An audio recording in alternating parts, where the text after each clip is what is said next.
ಲೋಕಸಭೆ ಚುನಾವಣಾ ಹೊಸ್ತಿಲಲ್ಲಿ ಸಹಜವಾಗಿ ಈಗ ಪಕ್ಷಗಳಲ್ಲಿ ಒಂದಷ್ಟು ಆರೋಪಗಳು ಇದ್ದೇ ಇರುತ್ತೆ. ಜನರ ಬಳಿಗೆ ಹೇಗೆ ಹೋಗೋದಪ್ಪ, ಒಂದಷ್ಟು ಆರೋಪಗಳನ್ನು ಹಿಡ್ಕೊಂಡು ಹೋಗೋದು. ಈಗ ಕಾಂಗ್ರೆಸ್ ಸರ್ಕಾರದ ವೈಫಲ್ಯಗಳನ್ನ ಎತ್ತಿ ತೋರಿಸೋದಕ್ಕೆ ಬಿಜೆಪಿ ಪಾಳಿದಲ್ಲಿ ಎಲ್ಲಾ ರೀತಿಯ ಸಿದ್ಧತೆಗಳಾಗ್ತಾ ಇದೆ. ಲೋಕ ಮಹಾಯುದ್ಧದಲ್ಲಿ ಆರೋಪದ ಪಟ್ಟಿಯ ಜಟಾಪಟಿ. ಇವತ್ತು ಕಾಂಗ್ರೆಸ್ ಸರ್ಕಾರದ ವಿರುದ್ಧ ಆರೋಪ ಪಟ್ಟಿ ರಿಲೀಸ್ ಮಾಡ್ತಾರಂತೆ ಆರ್ ಅಶೋಕ್. ವಿಪಕ್ಷ ನಾಯಕ ಆರ್ ಅಶೋಕ್ ಅವರು ರಿಲೀಸ್ ಮಾಡ್ತಾರೆ. ಏನೆಲ್ಲ ಇರಬಹುದು ಆರೋಪ ಪಟ್ಟಿಯಲ್ಲಿ ಅನ್ನೋದು ಪ್ರಶ್ನೆ ಇದೆ. ಹಾಗಾಗಿ ಆರ್ ಅಶೋಕ್ ಅವರು ರಿಲೀಸ್ ಮಾಡುವಂತಹ ಆರೋಪ ಪಟ್ಟಿಯಲ್ಲಿ ಸಹಜವಾಗಿ ಕಾಂಗ್ರೆಸ್ ಸರ್ಕಾರದ ವೈಫಲ್ಯಗಳು, ಜನರಿಗೆ ಯಾವ ರೀತಿ ಅನ್ಯಾಯ ಆಗಿದೆ ಸರ್ಕಾರದಿಂದ, ಇದೆಲ್ಲವನ್ನ ಕೂಡ ಆ ಪಟ್ಟಿ ಮೂಲಕ ಜನರ ಮುಂದೆ ತಲುಪಿಸುವ ಪ್ರಯತ್ನವನ್ನ ಬಿಜೆಪಿ ಪಾಳೆಯ ಮಾಡೋದಕ್ಕೆ ಎಲ್ಲಾ ರೀತಿಯ ಸಿದ್ಧತೆಗಳನ್ನ ಮಾಡ್ಕೊಂಡಿದೆ. ಆರ್ ಅಶೋಕ್ ಅವರು ಇವತ್ತು ರಿಲೀಸ್ ಮಾಡ್ತಾರಂತೆ. ಬರಗಾಲ ನಿರ್ವಹಣೆ ಮಾಡೋದ್ರಲ್ಲಿ ಸರ್ಕಾರ ವಿಫಲವಾಗಿದೆ ಅನ್ನುವಂತಹ ವಿಚಾರ, ಅಧಿಕಾರಿಗಳ ಟ್ರಾನ್ಸ್ಫರ್ ವಿಚಾರದಲ್ಲೂ ಕೂಡ ಭ್ರಷ್ಟಾಚಾರ ಆಗಿದೆ ವ್ಯಾಪಕವಾಗಿ ಅನ್ನೋದು, ಗ್ಯಾರಂಟಿ ಫಲಾನುಭವಿಗಳಿಗೆ ಸರಿಯಾಗಿ ಅದು ತಲುಪ್ತಾ ಇಲ್ಲ ಅನ್ನುವಂತಹ ವಿಚಾರ.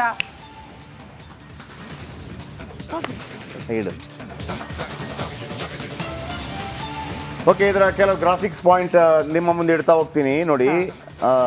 ಒಂದು ನಾನು ಹೇಳ್ತೀನಿ, ಒಂದು ನೀವು ಹೇಳಿ. ಬರಗಾಲ ನಿರ್ವಹಣೆ ಮಾಡೋದ್ರಲ್ಲಿ ಸರ್ಕಾರ ವೈಫಲ್ಯವಾಗಿದೆ ಅಂದರೆ ಇವರು ಆರೋಪ ಪಟ್ಟಿಯನ್ನು ಸಿದ್ಧಪಡಿಸ್ತಾ ಇದ್ದಾರೆ ನೋಡಿ. ಒಂದು 9 ಆರೋಪ ಪಟ್ಟಿ ಇದೆ. 7ನೇ ನೋಡಿ, ಬರಗಾಲ ನಿರ್ವಹಣೆ ಮಾಡೋದ್ರಲ್ಲಿ ಸರ್ಕಾರ ವೈಫಲ್ಯವಾಗಿದೆ. ನಂಬರ್ 2, ಅಧಿಕಾರಿಗಳ ಟ್ರಾನ್ಸ್ಫರ್ ಮಾಡೋದ್ರಲ್ಲೂ ಕೂಡ ವ್ಯಾಪಕ ಭ್ರಷ್ಟಾಚಾರ ನಡೆದು ಬಿಡಿದೆ ಸರ್ಕಾರದಿಂದ ಅನ್ನೋದನ್ನ. ಆಮೇಲೆ ಗ್ಯಾರಂಟಿ ಫಲಾನುಭವಿಗಳಿಗೆ ಸರಿಯಾಗಿ ತಲುಪ್ತಾ ಇಲ್ಲ. ನೆಕ್ಸ್ಟ್, ಇನ್ನು ಸರ್ಕಾರ ಯುವ ನಿಧಿ ಯೋಜನೆ ಜಾರಿಗೆ ತಂದಿದೆ, ಬಟ್ 40% ಯುವಕರನ್ನ ಹೊರಗಿಟ್ಟಿರೋದು ಕೂಡ ಅನ್ಯಾಯ ಅನ್ನೋದನ್ನ ಬಿಂಬಿಸೋದಕ್ಕೆ ಹೊರಟಿದ್ದಾರೆ. ಈ ಒಂದು ಕಡೆ ಇವರು ಯುವ ನಿಧಿಯಲ್ಲಿ 40% ಅಂದ್ರೆ 60% ಜನರಿಗೆ ಸಿಗ್ತಾ ಇದೆ ಅಂತ ಆಯ್ತಾ. ಸೊ ಇವರು ಆರೋಪ ಪಟ್ಟಿ ಮಾಡುವಾಗಲೂ ಸ್ವಲ್ಪ ತಲೆ ಓಡಿಸಿ ಮಾಡಬೇಕಾಗತ್ತೆ. ಯಾಕಂದ್ರೆ ಇಲ್ಲಿ ತನಕ ಇವರು ಏನು ಆರೋಪ ಮಾಡ್ತಾ ಇದ್ರು ಅಂದ್ರೆ ಯುವ ನಿಧಿ ಯಾರಿಗೂ ತಲುಪಲೇ ಇಲ್ಲ ಅಂತ ಹೇಳಿ. ಇನ್ನು ಕೇಂದ್ರ ಜನಸಾಮಾನ್ಯರಿಗೆ ಹೆಚ್ಚಿನ ತೆರಿಗೆ ಹೊರೆ ಹೊರಿಸಿರುವುದು ಅಂತೇಳಿ ಒಂದು ಆರೋಪ.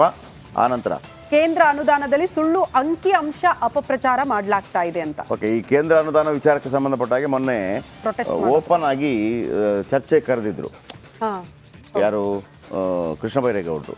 ಆ ಸಂದರ್ಭದಲ್ಲಿ ನೀವು ಹೋಗ್ಬೇಕು ಚರ್ಚೆಗೆ, ಹೋಗಿ ಅವ್ರಿಗೆ ಉತ್ತರ ಕೊಟ್ಟು ಬಂದ್ರೆ ಓಕೆ. ಈಗ ಇವರು ಯಾರ ಬಗ್ಗೆನೂ ಕ್ಲಾರಿಟಿ ಇಲ್ಲ. ಈಗ ನಾನು BJP JDS ಕಾಂಗ್ರೆಸ್ ಅಂತ ಹೇಳ್ತಾ ಇಲ್ಲ.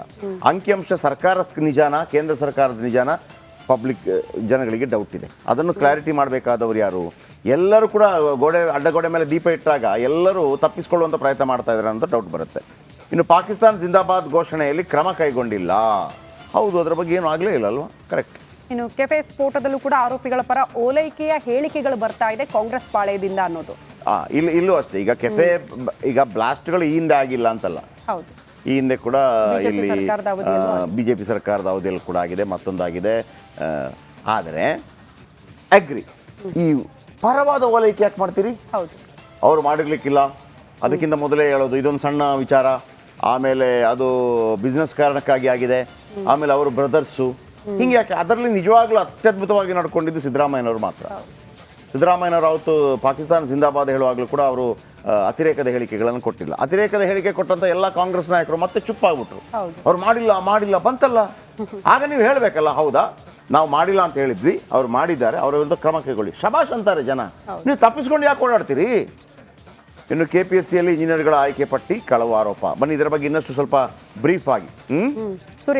ಸುರೇಶ್ ಕೇವಲ 1 ನಿಮಿಷದಲ್ಲಿ ಇದರ ಬಗ್ಗೆ ಮಾಹಿತಿ ಕೊಡೋದಿದ್ರೆ, ಒಂದೇ 1 ನಿಮಿಷ.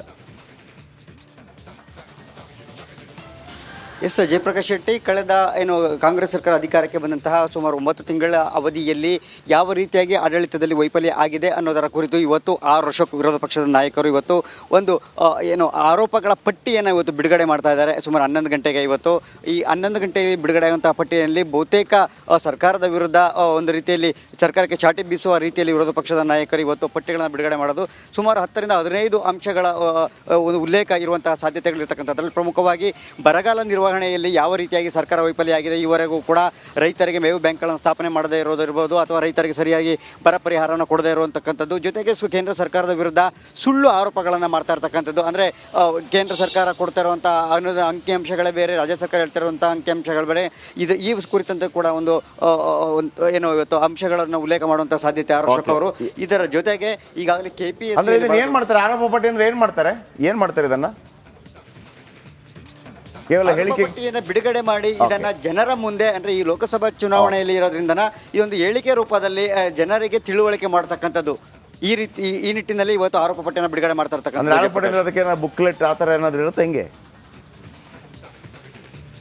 ಕೇವಲ ಪತ್ರಿಕಾಗೋಷ್ಠಿ ಖಂಡಿತವಾಗ್ಲೂ ಇದು ಒಂದು ಬುಕ್ಲೆಟ್ ಅಥವಾ ಒಂದು ಪಾಪ್ಲೆಟ್ ರೀತಿಯ ಮಾಡಬೇಕು ಒಂದು ಮಾತ ಮಾಡಿರ್ತಕ್ಕಂಥದ್ದು. ಇದನ್ನ ಜನರಿಗೆ ತಲುಪಿಸೋದಕ್ಕೆ ಈ ಪ್ರಚಾರದ ವೇಳೆ ಹೋದಂಥ ಸಂದರ್ಭದಲ್ಲಿ ಅವುಗಳನ್ನ ಹಂಚೋದಕ್ಕೆ ಪಾಂಪ್ಲೆಟ್ ರೀತಿಯಲ್ಲಿ ಮಾಡುವಂತಹ ಸಾಧ್ಯತೆಗಳು ದಟ್ಟವಾಗಿದೆ. ಆದರೆ ಈವರೆಗೂ ಕೂಡ ಯಾವುದೇ ಅಧಿಕೃತ ಅಂಕಿಅಂಶಗಳನ್ನು ಬಿಜೆಪಿ ಅವರು ಬಿಟ್ಕೊಟ್ಟಿಲ್ಲ. ಸೊ 11 ಗಂಟೆವರೆಗೂ ಕಾದು ನೋಡಿದ್ರೆ ಖಂಡಿತವಾಗ್ಲೂ ಸರ್ಕಾರ ಯಾವ ರೀತಿಯಲ್ಲಿ ವೈಫಲ್ಯ ಆಗಿದೆ, ಅಲ್ಲ ಆಡಳಿತದ ವೈಫಲ್ಯಗಳ ಬಗ್ಗೆ ಒಂದು ಚಾರ್ಜ್ ಶೀಟ್ ಸಂಪೂರ್ಣ ಅಂಕಿಅಂಶಗಳು ಸಮೇತ ಸಿಗುವಂತಹ ಸಾಧ್ಯತೆಗಳು ಇದೆ. ಜಯಪ್ರಕಾಶ್, ಥ್ಯಾಂಕ್ ಯು ನಿಮ್ಮೆಲ್ಲ ಮಾಹಿತಿಗಾಗಿ. ಬಹುಶಃ ಈ ಆರೋಪ ಪ್ರತ್ಯಾರೋಪಗಳಿದೆಯಲ್ಲ, ಹೇಗೆ ಎಲ್ಲರೂ ಈಗ ಟೈಮ್ ಪಾಸ್ ಮಾಡೋಕ್ಕೆ ಶುರು ಮಾಡ್ದಂಗಿದೆ. ಕನ್ಫ್ಯೂಸ್ ಮಾಡ್ಬಿಡೋದು ನಿಮ್ಮನ್ನು. ಇಲ್ಲ ನಾವು ಕೊಟ್ಟಿದ್ದೀವಿ, ಇಲ್ಲ ನಾವು ಕೊಟ್ಟಿದ್ದೀವಿ, ಇಲ್ಲ ನಾವು 100 ರೂಪಾಯಿ ಕೊಟ್ಟಿದ್ದೀವಿ, ಇಲ್ಲ 100 ರೂಪಾಯಿ 50 ರೂಪಾಯಿ ಕೊಟ್ಟಿದ್ದೀವಿ, ಕೂತ್ಕೊಳ್ಳಪ್ಪ ಅಂತೇಳಿ. ಈಗ ಅದಕ್ಕೆ ಸರಿಯಾದ ಉತ್ತರ ಕೊಡಬೇಕಾದವರು ಕೋರ್ಟ್ ಕೊಡುತ್ತೆ. ನಿಮಗೆ ಕೋರ್ಟ್ಗೆ ನೀವು ಕೋರ್ಟ್ ಕೇಳಿದೆ ಏನು ಕೊಡಿ ಅಂತ ಅಂದ್ಬಿಟ್ಟು ಕೋರ್ಟ್ಗೆಲ್ಲ ನೀವು ಸುಳ್ಳು ಹೇಳೋಕ್ಕಾಗಲ್ಲ. ಹಂಗೆ ಕತ್ತರಿಸಾಕಿ ಬರ್ತದೆ ಏನು. ಸೊ ಹಾಗಿರುವಾಗ ಮೊದಲು ನಾವು ಹೇಳ್ತಾ ಇದ್ವಲ್ಲ ಶ್ವೇತಪತ್ರ ಹೊರಡಿಸೋದು ಅಂತ ಅಂದ್ಬಿಟ್ಟು ಹಣಕಾಸಿನ ವಿಚಾರಕ್ಕೆ ಸಂಬಂಧಪಟ್ಟ ಹಾಗೆ. ಅಂದರೆ ಒಂದೊಂದು ಭಾಳ ಸ್ಪಷ್ಟ, ಇದು ಸತ್ಯನೋ ಸುಳ್ಳೋ ಮತ್ತೊಂದು. ರಾಜಕಾರಣಿಗಳು ಪ್ರತಿಯೊಬ್ಬರನ್ನು ಕೂಡ ದಾರಿ ತಪ್ಪಿಸ್ತಾ ಇದ್ದಾರೆ. ಆಮೇಲೆ ಅದಕ್ಕೆ ದಾರಿ ತಪ್ಪುವುದಕ್ಕೆ ನಮ್ಮ ಮತದಾರರು ಕೂಡ ರೆಡಿಯಾಗಿದ್ದಾರೆ. ಓಕೆ, ಈಗ ಒಂದು ಬ್ರೇಕ್ ತಗೊಳ್ಳೋಣ. ಬ್ರೇಕ್ ಆದ ಬಳಿಕ ರಾಜ್ಯ ರಾಜಕಾರಣದಲ್ಲಿ ಸಿಎಂ